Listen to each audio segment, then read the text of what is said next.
The sun dipped low over the wide Montana plains, turning the sky shades of amber and rose as the farmer tightened the last rope on his wagon. Life on his land was simple, quiet, and often painfully lonely. He worked his fields alone, cooked alone, slept alone, and woke each morning to the same silent horizon. For years, he told himself he didn't mind, but the truth settled in deeper with every passing season. The land was rich, the air fresh, the sky endless, but there was no one to share it with. One evening, as he fed his horses, he saw movement near the tree line. A lone figure approached slowly, steps steady but tired. The farmer stood still, uncertain at first. Encounters out here were rare and could bring trouble. But when the woman stepped into the fading light, the tension in his shoulders loosened. She was Apache, tall and graceful, her dark hair tied back in a thick braid. Dust covered her clothes, and her breathing was uneven. There was strength in her posture, but exhaustion pulled at her eyes. He didn't reach for his rifle. Something about her expression, calm yet weary, made him simply watch. Are you lost? He asked gently. She shook her head. I needed a place to stop. A safe place. The farmer nodded and gestured toward the well. She drank slowly, grateful. He offered food, and after a moment's hesitation, she accepted. They sat on opposite ends of the porch, watching the sky darken into deep purple. Her name was Atsa. She came from a community several miles north, but conflict had pushed her away to expectations she didn't fit into, rules she no longer wished to follow. She needed time to breathe, to decide her own future. I saw your smoke from far away, she said. You live alone. He nodded, not quite embarrassed but not proud either. She studied him with thoughtful eyes. The land must be heavy for one person. He laughed softly. You could say that. Days passed, and Atsa stayed near his property, camping close but not intruding. She helped without being asked, carrying water, gathering firewood, repairing a broken gate hinge. The farmer tried to insist she didn't owe him anything, but she simply smiled and kept working.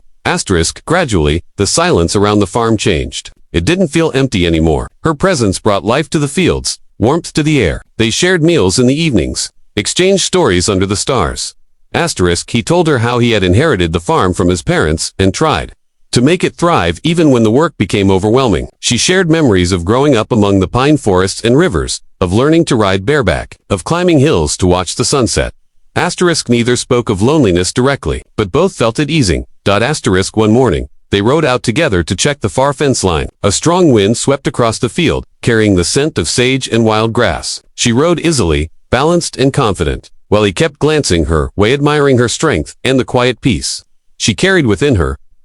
When they reached a broken post, they worked side by side, digging, lifting, tying rope. The kind of labor he always did alone suddenly felt lighter. As they finished, she looked out over the landscape and said, this land is strong. It feels honest. He nodded. It's the only home I've known.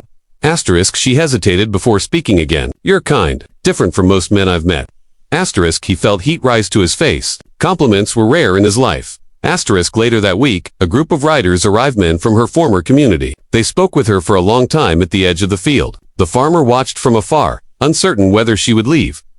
When they finally rode off without her, Atsa returned slowly to the porch where the farmer waited. They wanted me to come back, she said quietly, but I'm not ready, and I don't think I belong there anymore. He swallowed hard. Where do you want to go? She looked at him, eyes warm, steady. I don't know yet, but here feels calm, safe.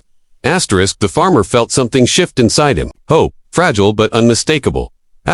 You're welcome to stay, he said, as long as you want. I don't have much to offer, but the land is open, and there's room for more than one.